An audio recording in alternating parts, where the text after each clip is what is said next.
What's good, Raider Nation? Welcome to Monday Night Madness.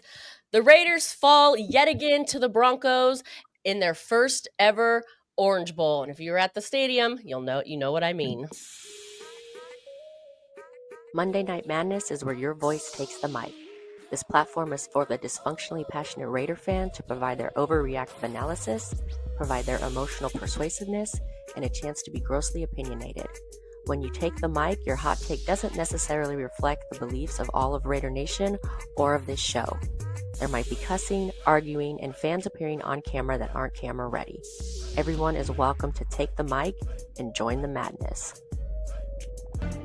If there's anything we've ever done that I'm particularly proud of, I would have to say that the perpetuation of the greatness of the Raiders, to take a professional football team and give it a distinct characteristic that's different from all others.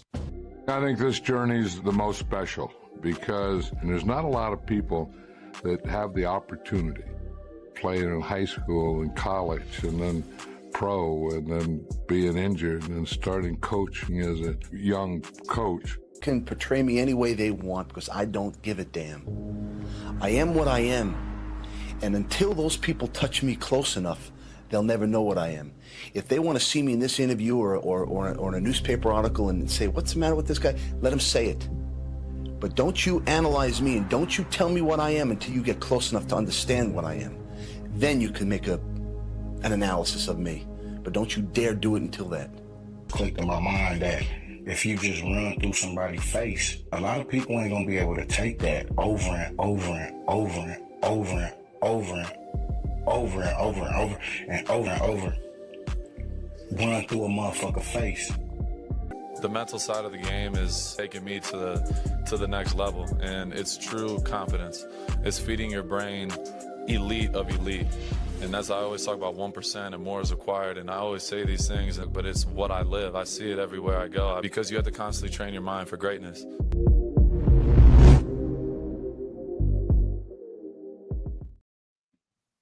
Welcome to the show, Raider Nation. I'm Spicy Raider Girl. And remember, light that torch, hit that like button, subscribe, and you can also become a member. I'd like to welcome my co-host as well, Omar, April, and Arthur. Thanks for being here.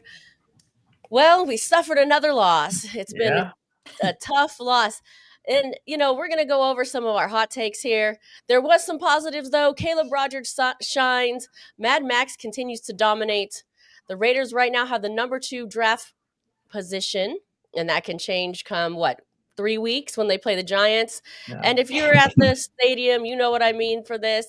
With this, the first ever Orange Bowl, absolutely no home field advantage whatsoever. I would say I'm not even exaggerating here. I would say it was about 80-20. Broncos fans were loud.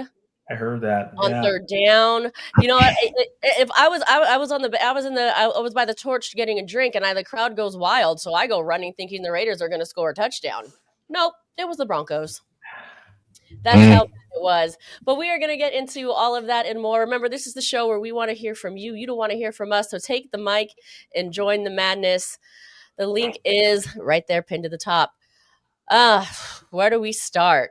Let's see. Arthur, you had mentioned one of the hot takes here is you thought Caleb Rogers shined. So let's start with some positive. What did you see from him? So I thought all the rookies shined, but I was curious because I didn't see him allow any sacks, or I didn't really see him play bad. So I kind of looked it up this morning, and 39 snaps. He played 39 snaps. He gave up 0 pressures. So he's, stepping in and protecting well. I mean, he's helping that offensive line out, obviously. So I was definitely happy about that because, like I said, I've been beating that drum for 2 months or more now about getting some of these rookies in there, and definitely getting these young offensive linemen that we drafted in there. So I thought Rogers played really well. Alex Kappa gave up another 2 sacks. 2 sacks were definitely on Kappa for sure. So it just shows that we've been playing Alex Kappa all year long, saying that Rogers isn't ready and Grant isn't ready, and Rogers finally steps in, and like I said, he plays well. Jack Best showed that he's a capable receiver when, given some opportunities. I thought Porter played well again yesterday. I mean, he's taking his lumps as a rookie, but you're going to do that, especially as a cornerback. And then, obviously we're still getting what we're getting out of Genty. He's still running hard and playing hard.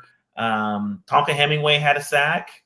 So, a lot of our rookies actually stepped in yesterday and played really well. So, I mean, it gives me a little hope that we actually had a good draft class. We're just not, once again, we're not coaching them up right. We're not getting them in there because we're, for whatever reason, trying to win now. And we're a 2-win team. So, I mean, that's what I saw out of yesterday. I was definitely happy with that. Yeah, and Omar, I want to hear your take on Caleb Rogers as well, and remind me to circle back to the way that game ended. Speaking of kind of playing for nothing, well, you say play for nothing, excuse me, being a 2-win team, but Omar. No, I mean, exactly what Arthur was saying. That was the highlight. I think there was a play there where Porter made a great play on the ball and used his body. I mean, you couldn't have done it. No cornerback could have done better. Got hands on the ball, popped it away. I mean, that is exactly what you want to see a cornerback do. So it was really, really good to see that. Looking at Caleb just standing in there, man. I mean, that line, any good play kind of just stands out. So like I said, I noticed it in the game. And then like Arthur, I went and took a look and I was like, wow, yep. It just kind of, solidified what I thought I saw during the game. But yeah, I mean, that left tackle was just, I mean, he was so bad that he actually made the rest of the line look good because he was so damn terrible. I mean, I saw him. I was just like, what are you doing, dude? Foresight? No sight. I'm like, I was just like, wow. But it also started making me think too that we're going to need a left tackle because, hey, I love Colton Miller, but this is the second season in a row. He's long in the tooth. He started last season hurt, took him all season to really, really get going, and it was too late. This season gone, you know what I mean? And I mean, this was what was this 10th or 11th? 10th season, I think this for I think it was 10th. And I mean, will Grant or Rogers be able to slide over? I don't know, but we're probably going to need to draft someone. And I know we'll probably talk a little bit more about the draft since, yes, we won the second position yesterday with some help from the Saints and from the Titans. So, yeah. So that was good. But, yeah. Let me add to this because we didn't put this on the hot takes, but we should mention this as well. Despite the strong performance, we saw that they were on the field. We did have a career day for linebacker Devin White with 19 tackles. So shout out to him as well. Yeah. So that was pretty impressive. The defense did their thing. April, I'm going to throw it to you because I see that number 98 there in the background. Mad Max continues to dominate, breaking some records yesterday. Hey, he's always fun to watch. He never gives up. What did you make it from Mad Max's performance yesterday? I mean, he's always consistent. I don't even know how to describe Max. He's just a beast. Someone said to me, you think they're going to trade him? And I said, bite your tongue. He's a Raider for life. You're crazy. You are crazy. I'm like, that man had, he had a sack. I would like to see him do a little bit more, but I mean, everybody wants to use the word tank. Ugh, God, it's ugly. Yeah. It's ugly. Hey, like our thumbnail says, there's no need to tank. They're just that bad. So they really are, though. And I would like to say though, like isn't that kid Caleb? Isn't he a rookie? Yes. Yeah. Why are they utilizing him yesterday? Why all of a sudden? Like, why haven't we seen him from the beginning of the season? Because I don't recall him at all. Coaching. Yeah, I think the front office is starting to pressure them to start playing some of these rookies because I don't think Pete would have any other way. And some injuries on the O-line too, obviously.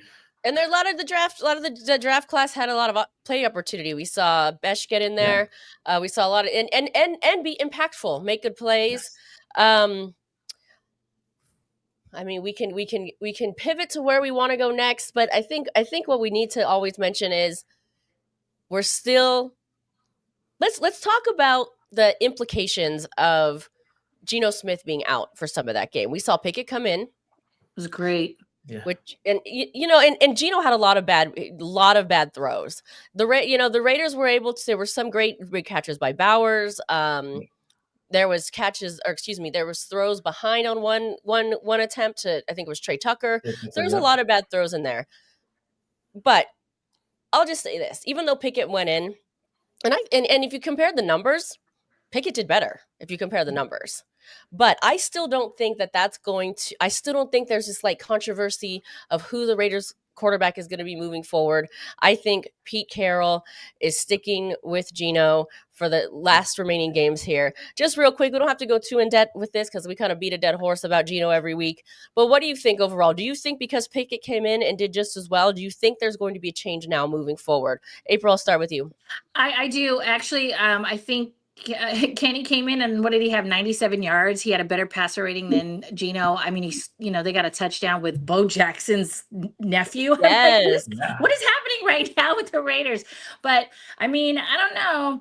His first game in Pickett was terrible. I mean, he missed a damn freaking snap. So I was impressed. I don't care what they need to do. They needed to make adjustments way back in like the second half. I know Geno is Pete's guy, but give Pickett a shot. If you ain't gonna give AOC anything, then at least give Pickett a shot. Hey, I'm over it. I really am. I think the Raiders ruin players. That's what I think the organization does. They ruin players. And you know what? Let AOC go be great somewhere else. I don't get it. I don't understand it. I don't. But I was happy that they put in Pickett, and I was happy, he got that touchdown and he was making a little name for himself. So I mean, considering the Broncos are 10-2, we held them. I mean, they did this by 7. They did bet. And I still want to talk about that too. But Arthur, what do you think? Is there you think there's a quarterback battle moving forward? Do you think Pickett just came in to replace an injured Geno, and things will be moving forward with Geno? Or what is your thought on this? I think Pickett came in to replace the Geno that had hurt feelings. I don't think he really had a serious injury. I think that's what he went out was like when he was hobbling around the week prior. Right, yep, exactly. Absolutely. I mean, he knew that in that stadium, Raider fans are going to boo him, and I think his feelings were hurt, and he was just over it and wanted out. But I don't. I mean, if Pete hasn't made a change yet, he's not going to make a change. We could have made a change 2 months ago in October when we were struggling, and Geno, was throwing 2 and 3 interceptions a game, and he didn't make the switch then. I don't think he's going to make the change now. I mean, he's a 73-year-old man that's stubborn and is going to play his players and his guys, and that's it. And he thinks that's going to be the recipe for this team going forward. And I don't see him making a change at all. All right, Omar, what do you think? I hope we don't make a change. I need Geno to keep doing what he's doing so that we can keep that high draft pick. I'm like, I don't need to make a change and we get hot right now because it's not going to do it. It's only going to hurt us. So, I'm not, hey, it is just win, baby. But now I'm just like, just play, baby. Don't make any changes. Only changes I want to see is the rookies. That's it. That's all I want to see. I want to see the rookies because that'll help us in our decision-making going into the offseason. Let Geno play out, and hopefully, I don't think it's going to happen, but I hope Geno and the coaching staff are gone in the offseason, and then we can start off fresh and get someone in here. But yeah, I hope no quarterback change, unless Geno, of course, is really hurt and it's more than just some hurt feelings. But all right, fair enough. And we do have someone backstage, but before we get them in to chime in and take the mic and choose one of these hot takes to give their opinion on, I do want to talk about what I'm going to call here is the Orange Bowl. I want to go in depth about this. It was very interesting. I was at the game. It was very interesting being in that stadium. Of course, we know that the Raiders have no home field advantage. I don't think at any game. I don't think ever in Vegas have they ever had a home field advantage. It's always at least 50-50, usually more. However, I kind of expect that with a team like the Steelers and the Cowboys, maybe even the 49ers, because it's kind of like a rivalry. But I never expected it to be that way with the Broncos. And I get it. They're a 10-2 team. And I think Vegas does have a lot of Broncos fans that are locals, because before the Raiders came to Vegas, they had to choose a team. That one's kind of the closest. But I could never have imagined that it would have been this like overwhelmingly packed. And they were spirited. They knew to be loud on third down against the Raiders. Everyone was friendly and everything, so that was all good. But it was really disappointing to have that realization yet again. I mean, I was standing up. The Raiders did something good. I was standing up, looking for someone to high five, and there wasn't anyone near me. 5 rows back, there might have been a Raider fan. I mean, the Broncos fan behind me gave me a high five just because he felt badly for me, I think. Wow. And I'm like really just not exaggerating. So it was disappointing to see. The tailgate was overwhelming with Broncos fans as well. And I just want to make a point because I thought it was really interesting. I was talking to some local bartender at the M Resort after the game yesterday. And, this is a narrative that has gone on in Vegas. Locals do not want the Raiders. They're not happy with the Raiders. They wanted their own team. They wanted an expansion team. And he said it like this, which was kind of interesting. And due to the fact that the Raiders are obviously not a winning team, they haven't had a winning team since they moved to Vegas. He said, and remember, keep in mind, he's a local. He said the locals can't believe that such a luxurious and beautiful city would draw such a terrible trash team and nobody wants them. And I've never actually heard that perspective before. I mean, I've heard a lot of different perspective, but that was kind of like, oh wow, that's really how they feel about the Oakland Raiders because they still see them as the Oakland Raiders. You guys want to comment on that comment? Wow. I do. I definitely want to comment on that. I mean, and I think we've said this before. Winning will heal all of that. First and foremost, that perception, people still have the perception that, oh my God, you go to Oakland and you're instantly getting your ass kicked. Yeah. I remember us just getting, fans of opposing teams fed and drunk most of the time. You know what I mean? A little jaw-jacking and keep moving. So I'm like, wow, which Raider game were you at? Because I was at every single one in Oakland and we all had a good time. We didn't care what team you were repping. You walked through our rows. So, and it was like that in our section. So I think that's it. One of the good things too, and I'll go fast forward to today. I was watching the show from Saturday and seeing, I believe, Steampunk, who has now moved to Las Vegas, 805. I thought I heard, I know he lives in Vegas, but it sounded like he moved to Vegas, within the time frame that the Raiders moved there. And a lot more has moved there. And I think it's just going to take time because I do believe that the Raiders are lacking a home field advantage through the Las Vegas area because it's going to take that. People who own tickets that live in other places are not going to come to every other game. They never had that intention, even when they bought the ones who own season tickets don't come to every game. So that is not who's going to fill the stadium. Who has to fill that stadium are going to be Las Vegas residents. And guess what? I mean, short of Henderson, Las Vegas, what other big cities around there? The nearest big city is what? Is Pahrump a big city? Or is that how you pronounce that damn city? That's what is it, 20, 30 minutes outside? No. You know what I mean? 2 hours away, you got the southern Utah cities. I mean, so you got to think there's not this huge metropolitan area that's, let's just say, look in Oakland, look how many the population that was 1 hour, 2 hour, 3 hours away from that stadium in any direction, pretty much short of west. You know what I'm saying? So it's going to take a big home crowd and you're never going to grow home base losing. You're just not.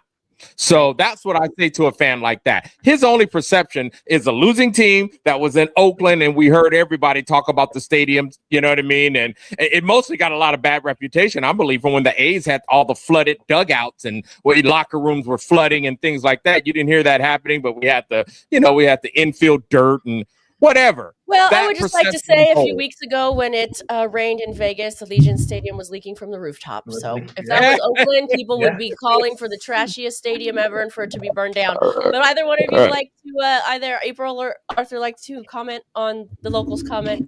I mean, it doesn't surprise. It really, honestly, doesn't surprise me. When I went to the last game in Oakland, the home game was Kansas City, and it was pretty sad. It was pretty humbling, and I'm like, it's never going to be the same. I kept telling people like, no, it's going to be Grace. It's not going to be. It's going to be Vagabond City, baby. That's it. They're not going to have home field advantage. It's not going to be the same. It's just not. And and here we are.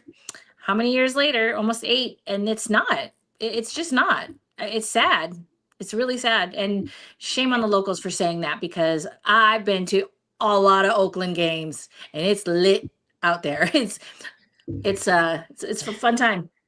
Nobody's a gangster. Sheesh. Well, not only shame on the locals for saying, I actually had to walk away because, I had my makeup. Spicy was out yesterday. Okay. And so I had to walk away from the situation because I can't even handle that sort of speak. But speaking of locals speaking that way, and to say that as an employee of the M Resort, when you have the name on your wall that is the official, hotel of the Raiders, it's a bad look. But Arthur, would you like to comment? Yeah, I think Omar's right. I think winning cures all. You put a good product on the field and in that stadium, they're going to show up. The locals are going to show up. They're going to start kind of buying into a little bit of the traditions that maybe they just haven't bought into yet because they're just like, why am I going to go there? They don't know all the stuff that we used to do in Oakland and just how we used to really get down in Oakland as far as, like Omar said, in the parking lot, in the stadium. I definitely agree with Omar. I have season tickets. I don't make it to every game in Vegas. I do, Right. Do 3 or 4 games a year in Vegas and try to catch an away game. So, I agree. I actually got a phone call from a buddy of mine who was sitting in my seats yesterday, and he said that he couldn't believe how many Denver fans were in that stadium.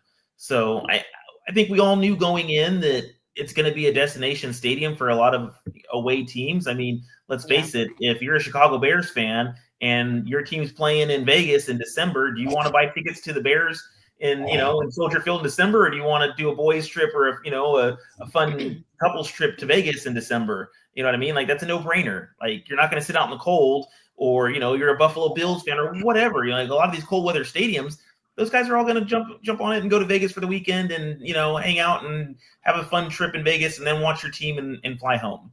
So exactly. And I'll say this on a positive note. I had family in town this weekend, their first tailgate, and they had nothing but great things to say. To your point, Omar, of everyone in the parking lot that is mostly actually originally probably from the Oakland area, or at least longtime fans before they moved to Vegas. Everyone's still, like you said, Omar, fed and drunk. I think you said.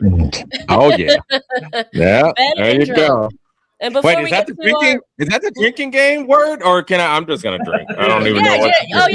I was going to say the Orange Bowl, but hey, just drink at this point. We have 2 wins. We have 2 wins. Before we get to Right. our friend backstage here, I just want to go to some of the comments. Shout out to Raider Travis. Thank you so much. That's Big up, Love Travis. 3138. It's back to our conversation about Mad Max. Mad Max simply is who he is, and he is. I think somebody, was it you, April, that called him a beast? I think he'll take that as a nice compliment. Mother Moon in the building, of course. She says, "Just play, baby." LOL. Chewy's Raider coverage. What's up?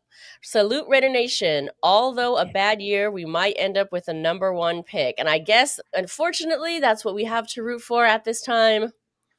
He also goes on to say, Vegas won't be home until we win a Super Bowl. Well, that's going to take some time. Hopefully we can start making a little more home when they start winning, at least. Willie Wayne, what's good? What's good? Glad to have you here.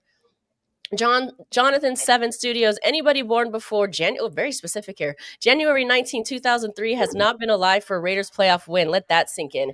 An entire generation that hasn't seen a winning team with the name Raiders. That's true. I was around for that year. It was a great year, but I can kind of to elaborate on that. I have not been around to see a Super Bowl. So yeah, it's been a lot of years of losing, we'll just say.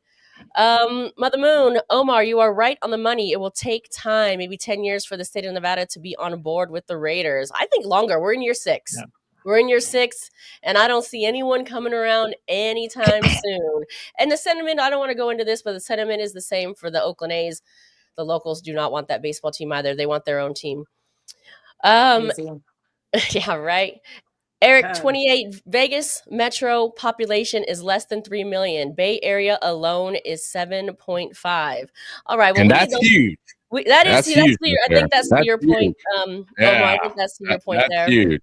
Smaller market's going to mean longer period of time to grow that fan base, because now, you have a selective little bunch there instead of this massive, amount of people. So, it'll happen.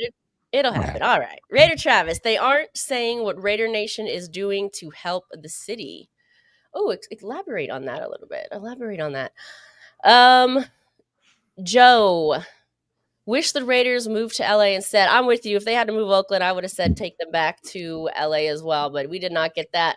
Now we get, I Yep. guess, and I don't even get the narrative about, the Raiders fans overtaking LA, and that's a home game too. It's actually the only home game.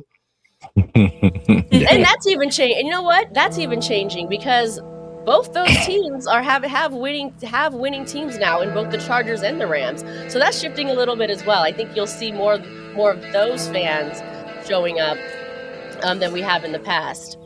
And let's get our special guest backstage to come join us. What's good? It says the young talent in the building. Young talent. You want to chime in on any of our hot takes, or did you have one of your own? Welcome to the show. I'm drinking a young this talent. is the young talent on the Raiders. I just wanted to say that it's good that Pete is finally playing us. I just want to thank you guys for kicking his butt into gear, because you guys talking about it, that's what made it happen. Agreed.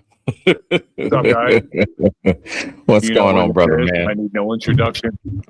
By the way, another great show last week and great stream yesterday, Spicy Raider, or the other day when you did the afternoon stream. Thank you. Yeah, really quick, let me just really say, for those of you who don't know, and Omar, you mentioned it earlier, thank you for saying that, the young talent. We did have a very successful event at the Parkway. We had a lot of Raiders super fans, I guess we'll call them, come through. We had some Raiders cars in the parking lot, some great giveaways. Somebody won a pair of the custom Raiders Air Force Ones. And yeah, it was a great broadcast. So thank you for tuning in. Can I just say something quick? Remember when you were going to try to plug my channel last week or the week before, and for whatever reason it wouldn't let me post the link? Well, I just wanted to say, if you're still willing to do that, when I hang up with you here, I'm going to be chatting from that channel. Okay. So, I mean, yeah, I'm definitely willing to do that. I don't know why it's not allowing you. It's nothing we're doing on our end. No, I think YouTube just auto filters links sometimes.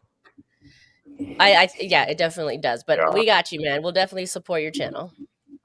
But what did you want me to talk about? Did I just pick something? Well, yeah, I said you can touch on one of our hot takes, or if you had one of your own that you wanted to bring up as well. The mic is yours. All right. Well, thank you. And what's up, Omar? What's up, brother? Hi. What's up, everybody? What's going on? April. You're April, right? Yes. Yes. Yeah, that's what I thought. I want to chime in on this Raiders not having a home field advantage in Las Vegas thing, because my opinions on this are stronger than yours. But after I tell you what it is, I'm going to tell you why it is. All right. Okay. The Raiders will never, ever, ever in a million years ever have a true home field advantage in Vegas ever. Winning's not going to cure anything in Vegas. Winning will bring them out while we're winning. But once we go back to losing, Las Vegas just doesn't have that sports loyalty to stick with us after that. And the reason I say that is because every single transplant city is like this. Look at the Cardinals. They've been in Phoenix almost 30 years. And they've had successful runs. They've had a few runs where they've been pretty good for 3 or 4 years at a time. You know what I mean? And they still, after 35 years in Phoenix, don't have a large local dedicated fan base. Same thing with the Titans. Same thing with the Buccaneers. The only city that's really an exception to this is Miami. For some reason, Miami, even though it's a transplant city, has been able to develop a large following to the Dolphins. But every other transplant city that has an NFL team is in the same boat. The Titans have been in Tennessee for 30 years, haven't they? I don't know. But it's been a while. It's been a while. Yeah, and the Titans have had real success. I mean, they've been to Super Bowls and all that. Still can't build a large local fan base. So large local fan bases, loyal large local fan bases just don't happen in transplant cities. And that's why I say the Raiders will never, ever have a full, truly home field advantage in Vegas. Just won't happen.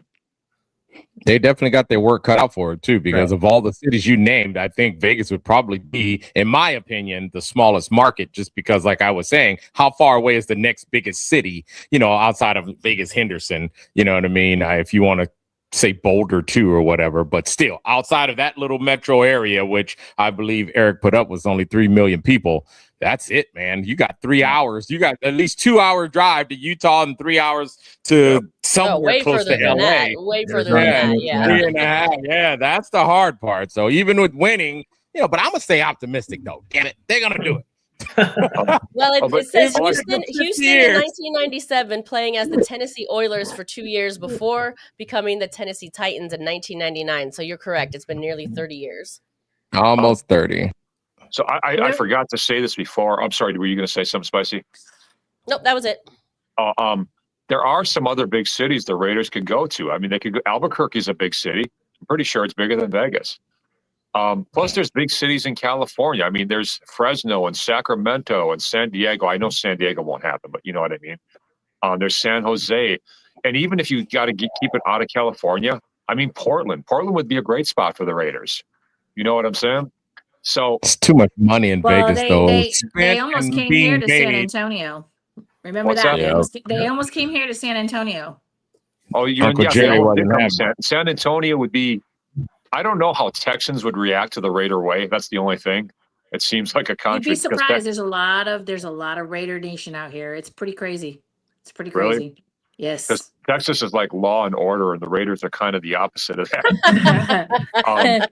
But there's San Antonio, there's Austin, there's a bunch, El Paso, a bunch of big cities in Texas. So there's other places they could go and probably get a decent fan base. But how far is Albuquerque from Vegas? It's like 3 or 4 hours, right? Oh, it's got to be more than that. Albuquerque, New Mexico? Yeah. Yeah, it's I think it's close to 5. Yeah. Okay. The best site. I think you talked about Utah. I think that's like 6.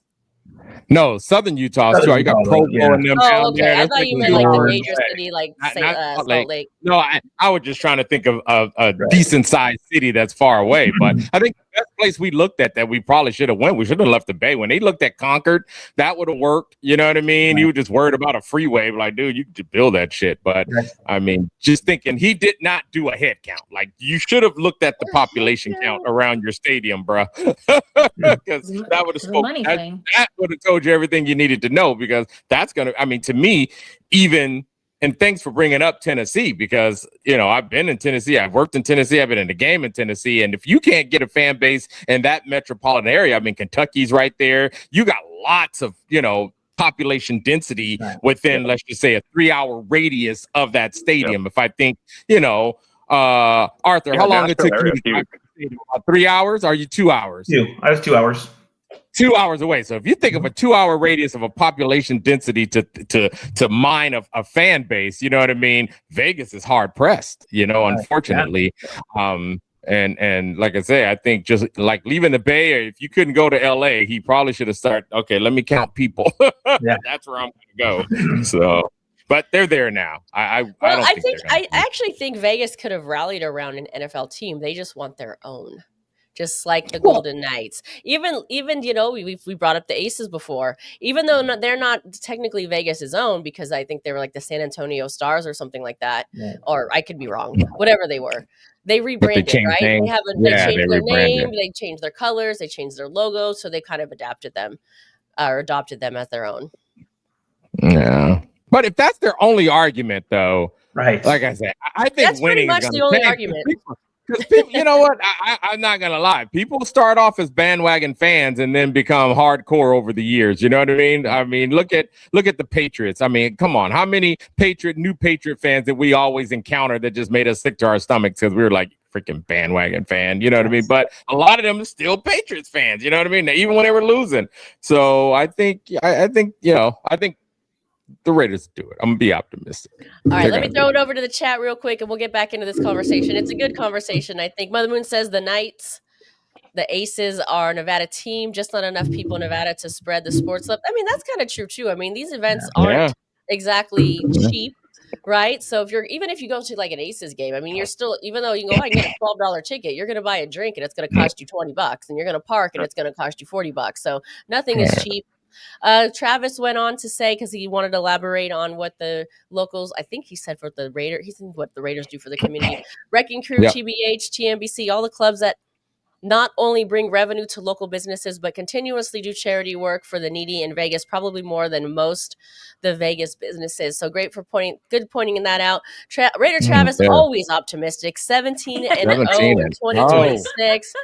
I'll be there with you, Travis. Probably somewhere around April, around the draft. I'll be like, hell yeah! Right after the draft, I'll be 17-0. There you go. He goes on to say, I believe Oakland and LA have the biggest fan base. Would make sense to put the Raiders in the middle of them, which he went on to say they talked about Fresno area before Vegas. So I suppose in the middle. That would have been, I guess that would have been more of a home field advantage because I don't really see other teams circling that on their calendar. Hey, let's hang out for Fresno on the weekend. Right. No offense to everyone in Fresno, but Yeah. I mean, Vegas is very different. Right. Big Luck 3138. I think Mark was sold on being a destination team. Ooh, that's an interesting comment. You guys want to comment? Oh, Yeah. and real quick before we circle back to that, Mother Moon says to clarify, it's an 8+ hour drive. Yeah. Albert, that is further than I thought. But this is an interesting comment. Does anyone want to respond to this? I mean, I disagree only because I think Mark was just sold on who's going to help me out with some money. Yeah. And Vegas said, There wasn't that much thought process you're saying, Omar. and Vegas was like, hey, we got $700 million. We'll drop on you right now. And he was like, I'm with you. I'm going to go with my piece with the cash. So that's Because the Mark only actually tried thing. to stay in Oakland.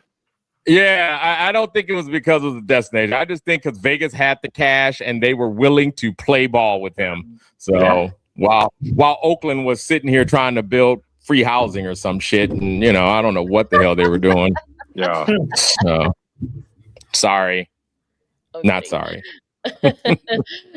Anyone else agree or disagree with Big Luck here? I disagree I mean, because Mark it tried makes to sense. stay. It Oh, go ahead, makes April. sense. Oh, so I'm sorry. It makes sense. I mean, because what else? Not even being an owner of a sports team, I was like, why would you bring them to a city where it's just nothing but a debt? It is. It's let's go to Vegas. Let's go to Vegas. So it is really sad that most of these teams their colors come before the Raiders. I said the same thing, Spicy, when the game came on. I said, "Damn, it's orange in there." Wow, like it's crazy. I don't agree. I don't disagree with that statement at all. I think Mark was in it for the money.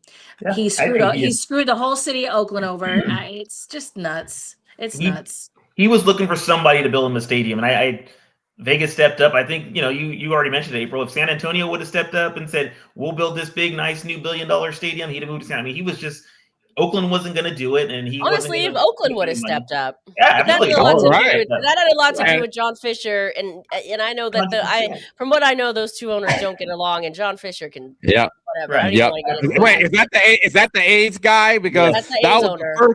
that was the first time because Mark needed those guys with the A's to partner with him that first round for the whole Coliseum City. They backed out, and then Libby Shaft gave him the shaft when she was trying to put some BS plan together that had no money.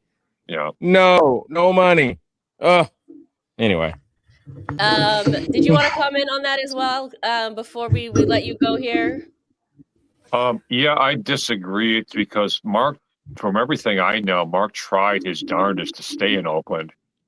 So I don't think he really truly wanted Vegas. It's true that they offered him the most money, so he came out of everybody that was bidding. But Mark wanted to stay in Oakland if he at all could. And from what I know, and from what I always read stuff, he tried everything he could to do so, and the Oakland closed every door on him. So he left. And unfortunately, he didn't have $2 billion in his bank account. So yeah, but you know who does, right? What's that? The man I just spoke about, John Fisher. He doesn't not only have $2 billion, he has upwards close to $4 billion. I think he's at $3.8 billion or something like that. Chump change. Exactly. He could have played. He could have built the Raiders one and the A's one and your whatever you just said city, Omar. All right, Coliseum City. Yeah, right. All right, the young talent. Do any last thoughts before we let you go here? No, I just want to say, thanks again for having me on. Like I said, Omar, Arthur, Spicy, April, you guys run a great show, and I'm just glad to watch and listen every week. So that's it. Thank you. We appreciate you, and thanks for always participating. Good show, bro. Thanks for pulling up, man. Yeah. All right, I'm going to change the topic a little bit here. I want to pivot a little bit to the way that the game ended, because I thought it was very interesting. Omar, you spoke of this early in the show. The Raiders, of course, have 2 wins. At the end of the day, a field goal, a touchdown, a win or loss, is it really going to make a difference? Of course, the win or loss can determine the draft. But with the touchdown, they would have still lost anyway. So what's interesting to me is you see this team go there and not try for a touchdown, not even attempt a touchdown, but go for a field goal. I didn't like it. Okay, give us something to cheer for. Give us something to get excited for. Show me what Pickett can do, and if he can complete a touchdown to one of our like stud Brock Bowers or somebody. Instead, they go out there and they kick a field goal. As soon as that happened, I turned around and I said, "Does anyone know the spread of this game?" And someone yelled out, I think it was 40.5. 40.5, and the total score was 41. Now, like, I'm not going to sit here and say the NFL is rigged and this and that, and people are shaving points and this and that. But when this happens, I feel like on some level, there's something going on there. Because what other or do the Raiders just say, you know what, give up, we're not going to win anyway? We've seen them do that before, especially in years past. We've seen it happen a lot at halftime in years past, where they have 40 seconds on the clock, 10 seconds, whatever. They'll take a knee and they'll run into the locker room, which always bothered me as well. But what do you think? Is there any sort of, I don't want to say conspiracy, but do you think that played into it at all? I don't, conspiracy or not, there's just a lot going on with the NFL. I mean, there was an opportunity a couple of games ago where someone should have kicked a field goal and instead they punted, and everybody lost their minds when that happened. Here we go where we kick a field goal, and I'm like, man, do you know how many times we needed this motherfucker to make a field goal to win us a game? And I mean, that's what I was talking about. In my mind, as a Raider fan, I can give a shit about all the conspiracy stuff. I'm sitting there pissed off, like, oh, now your ass want to make a field goal when it's garbage time, asshole. That's what I was thinking about. But to your Omar, bigger tell me point, how you really feel, okay? Don't hold back at all. Yeah. to your bigger point, I do think there's some cleaning up the NFL has to do, because it's a lot, man. And you know what's going to end up happening is fans are going to stop caring, fans are going to stop watching, and fans are going to stop going to games, period. You know what I mean? Because a lot of us don't gamble, don't really care about all that stuff. We just want to enjoy the game. But you know what? Having a feeling, like I say, conspiracy or not, if I'm watching a game and have a feeling there's interference going on, why the hell do I want to keep watching? You know what I mean? So that sentiment is very strong. It's out there. People are talking about it. And I think the NFL needs to do something about it in some kind of way, and that's my thought on it. Yeah. I just think we're that bad. I'm sorry. That could be too. I mean, maybe I'm looking into this too much, right? They're like, you know what? We're not going to score a touchdown. Literally, it's just I don't buy into those conspiracy theories. Somebody told me something about that the Raiders are like something about Vegas. I don't know the exact words because I try not to hear stuff like that. And saying how the NFL is turning into the WWE, and my heart just sank. And I'm like, don't take me back to when I was 15 and I thought wrestling was real. Like, please don't do this to me again. I'm like, I can't handle that. I don't know. I just think the Raiders suck. It's all coaching. There's no continuous. They can't make good anything. decisions. No. How many coaches have we had in the last freaking 9 years? We've had like 8. What the hell? We can't move forward on anything. And we just keep picking and picking and picking. And in this draft that we're going to have, I don't even know if we're going to pick right. I mean, I really don't. I want a quarterback, but I read somewhere that Tom Brady and oh God, who else? They wanted Cam Ward. I'm like, for what? Like, I don't get it. I don't get it. I don't understand it. I want that new kid Mendoza. Give him like 2 years underneath somebody.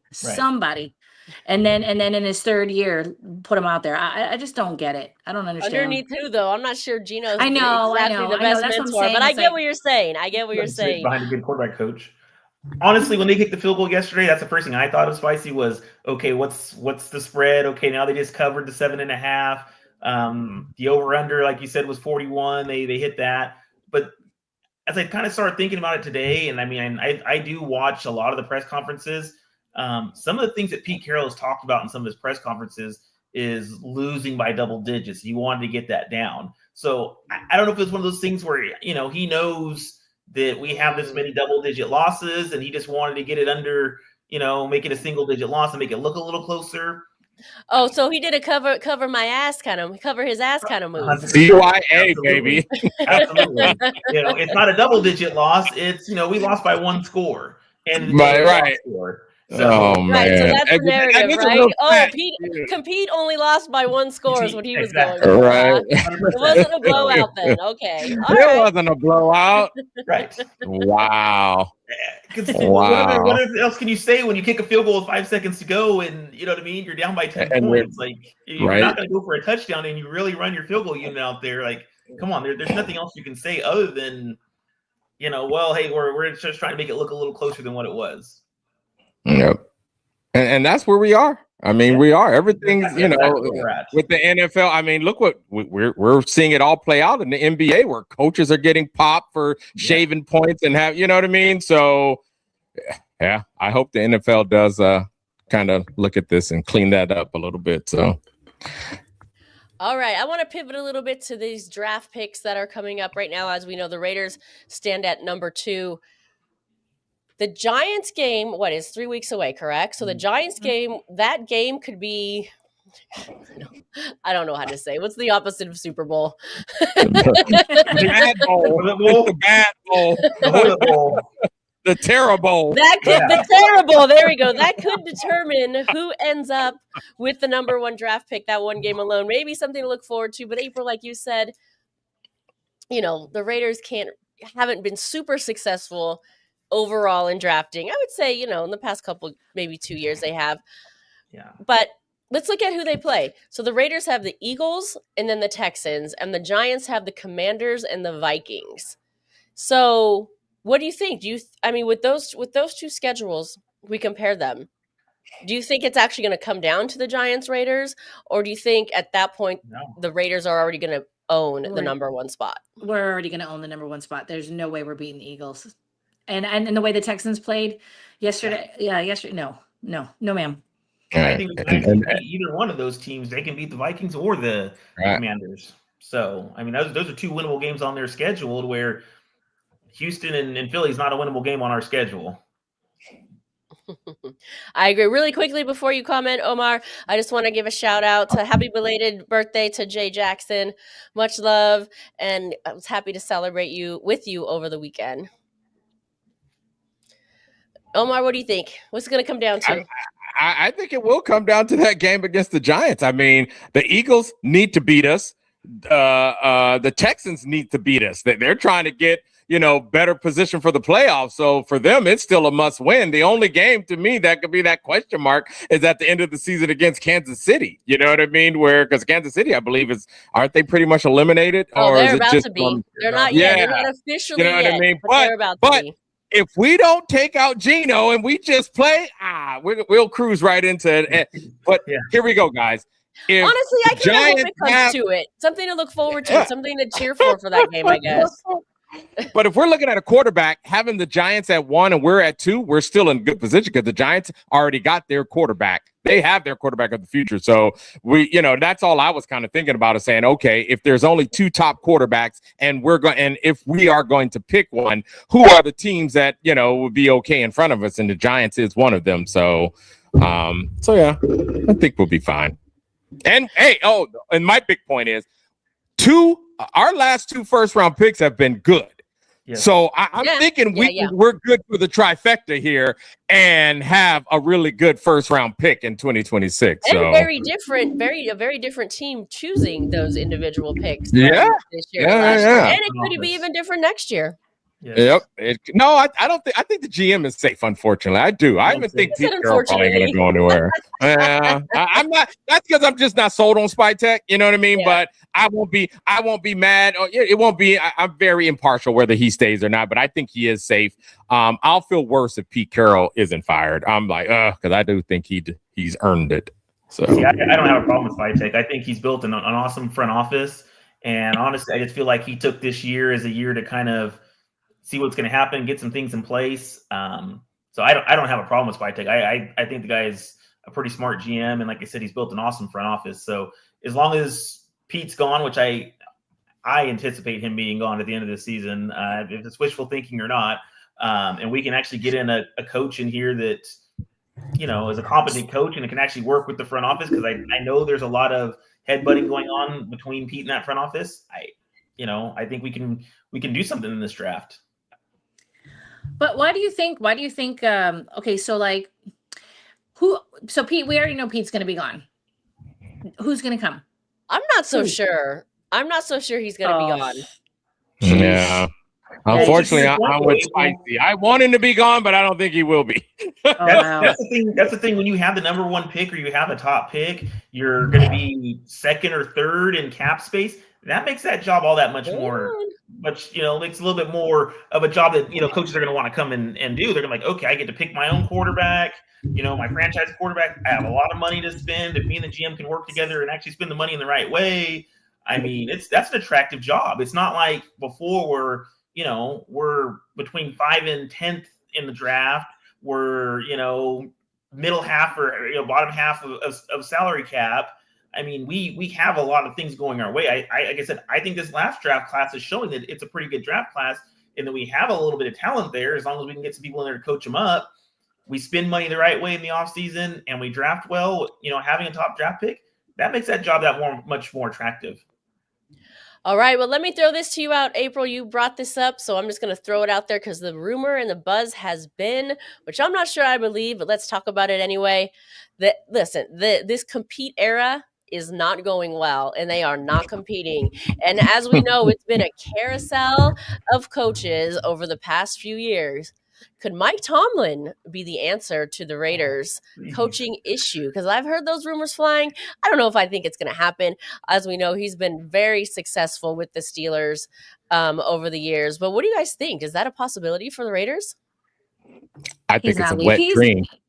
Yeah, he's not good. He's not leaving. He's not leaving the Steelers. I'm actually surprised people are heckling to fire him. I'm actually really surprised. That guy, Right. he's pretty solid. So I don't know what Steelers are doing out there, but yikes. All right. Well, we have someone else backstage that we would like to take the mic. What's good, my friend Rafa? Welcome to the show. So we had some hot takes up here. Of course, you can chime in on any of them, or you can tell me your own. The mic is yours. All right. So for the draft, now that we have the number 2 overall pick, likely to be like a shot to the top pick, what that really stood how poorly he handled pressure about for the quarterback class of 2026.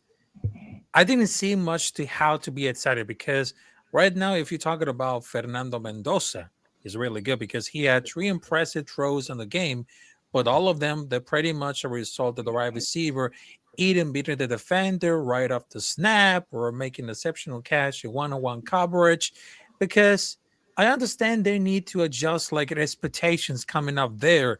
And I really understand how they got to set in expectations accordingly, because if a college quarterback hitting open receivers with less than a handful of great plays at the bar for the NFL grade. So I just watched the college football, and I was there at the ACC championship, and there's a lot of talent coming up there for wide receivers, running back, and the Raiders will take it a lot of advantage, because it doesn't matter who they play well, it doesn't play bad, because if we need to do something about for the offensive line, because I know our offensive line definitely sucks, but we need to do something to respect. And of course, we had to do like anything could happen, because it doesn't matter if it's cheap or is anything like very expensive, we had to risk it all.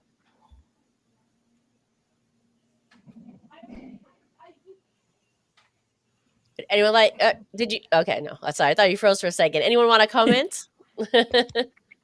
No, I haven't watched a lot of college, so I'm listening to him. Yeah. You know what I mean? Yeah. So I definitely will have to throw it to the experts on, because I think it's only 2 top quarterbacks right now that everybody's talking about. You know what I mean? So, you know, if Spytech loves one of them, I'm just gonna have to roll with it. Of course, that's when I'll start trying to look at whatever tape is out there and look at their stats and everything. I think I'm really more concerned about this coaching position and what we're gonna do there, because I think it doesn't matter who we draft. I just think the coaching staff we have right now is gonna ruin them. So,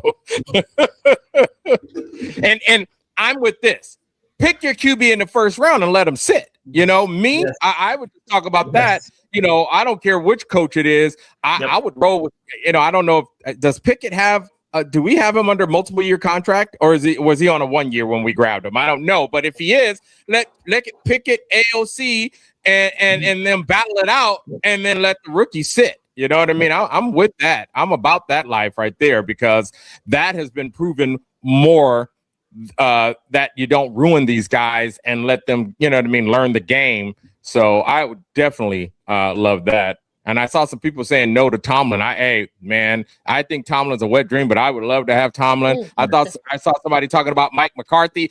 I would like McCarthy as a freaking offensive coordinator. We saw him in Dallas, and I think, I was like, I'm good with Mike McCarthy as a head coach, but I'll take him as an offensive coordinator. So it looks like this is Pickett's only signed through this year, Omar. Through this year. Okay. Well, there you go. Yeah. And also, I just wanted to tell one thing about for the coaching. Doesn't matter how you're going to slice it at this point of that season and what the starters are doing or not doing. I think it's the perfect time to get the youth some full game experience. I can't even imagine how frustrating it must be these young guys looking at what's being played over you and being told you had to continue to sit behind those guys. Because I just wanted to tell you, this one is going to remind something that rookies should have given heavy minutes at 205 record-wise, especially after the Kansas City Chiefs game. It is too late now, because the team needs to believe. I mean, get on your fucking game. Because on top of that, we understand that Ashton Genty, Brock Bowers, Miles Crosby is the real deal. But Geno Smith doesn't. Because we had to take note about those things for the next year. And what really happened, what is going to happen for the Raiders organization. Because I know that for the organization, I just wanted to make it clear. So, Mark Davis, do me a favor. Do not recycle all these coaches, because we all know this pyramid between all these coaches is really bad, because we've been saw before with Josh McDaniels, Antonio Pierce, and then Pete Carroll. We need something with great experience, a young, mindful coach that really changed the culture. And of course, they're going to show impact off of these fans. Doesn't matter. I love our folks in the chat. I'm sorry, man. I love our folks in the chat, dude. Oh my God. Oh, too funny. Sorry about that, Bob. But to what you're saying, there is one person I would recycle. There's one guy that I think, with all our dysfunction as coach, because to me, straight up, the biggest decision any of these guys are going to have to make is our offensive coordinator. Yes. Seriously. And because there's one guy who's been in the building, he knows the dysfunction. He's a decent coach. He's done head coaching interviews, and his name is Pat Graham. And maybe I'll start stomping for Pat Graham right now. Maybe I'll just do it. I'll just go out there, and I'm sure there's people are going to have all kind of arguments against Pat Graham or other candidates, but I'm just thinking we all talk about consistency. We talk about the dysfunction and who wants to do this. And I'm thinking this guy knows that dysfunction like the back of his hand. He knows these players. I think, you know what? I think, hey, elevate Pat Graham, man. And the big focus has to be on offensive coordinator. You know what I mean? That would be a big deal. Yeah, if he can bring in a proven offensive coordinator, maybe a Brian Daboll that is kind of a quarterback whisperer, and if we're gonna go down the road of drafting a quarterback, no, I'd be pretty happy with that. I agree. I never really thought about it that no more, but that's actually a huge take. I think that's an excellent idea. All right, Rafa, before we let you go, because we're about on our time, any last thoughts? Yeah, I just wanted to tell you that it doesn't matter if my opinion is good, my opinion is bad, because I'm still representing the Raider Nation. So I know that I look ugly, but I'm still representing the Raider Nation, because it doesn't matter who we are, because we are the DNA. We got it from the heart and soul, because I know that I'm learning a lot of great things, learning football, learning some Raiders. And of course, I just wanted to tell you, I know that I'm still provide that I had the voice to tell to the Raider Nation to say, wake up, because it's time to get mentality and, of course, get out to the game and let's make it happen. So I just wanted to tell you, God bless you all. And I know that some people, they're going to hate me or they're going to love me. So I just wanted to tell you, God bless you all. Merry Christmas. And, of course, much love to the Raider Nation, the only nation in the NFL. Come on there. Yes, yes. Appreciate like you, we brother, say, man. like we say at the top of our show, you might not agree with our opinions, but our opinions are true to what we believe. So we always appreciate you having on here. Please come back anytime. Definitely. All right. Have a good night, my friend. We're going to wrap here, but let's just go through these last few comments. MG's Raider says, this is a good point, right? We want to throw, excuse me, a lot of times we throw out the term rebuilding year when it's just a losing season, because this is a good point. Rebuilding year, what did we rebuild? I think that's a good point. At Patrick Graham says, thanks, Omar. I'm going to stump for you to become the Raiders official podcaster. There you go. So they evil. Built a big old turd, they right? built a big old turd. Okay. Yeah. And I think that's what has me. That's what has me so mad is that, hey, I was on the Pete. I jumped on Pete's bandwagon early on. Pete Carroll, I'm thinking, dude, veteran. This is the quick turnaround we need. You know what I mean? So optimistic, Omar. You always drinking the Kool-Aid, though, right? Well, I was. I was drinking it in double doses with extra sugar, and my diabetes went through the roof after this season. I just want to say it's been 9 years, and thank the Lord that KC is not in AFC West, the leading division. Thank you, my God. April, great point. Thank you, Jesus Christ. 9 years. Amen. Just saying. Yes. Just saying. Yesterday's game was like, bye. We should celebrate that every show. Every show. Oh my God. I'd like to, but I'm not mad at them being out, but I'm saying, instead of celebrating other people's defeats, I just want to celebrate our wins. That would be nice. But thank you all for joining us. We appreciate you. We'll see you next week. And Raider Nation, we go out one way and only one way. Raiders.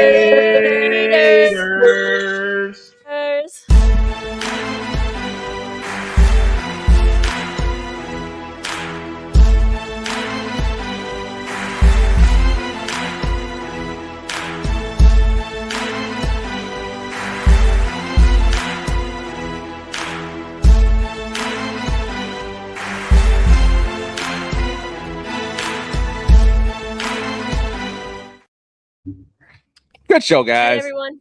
Fun. See you.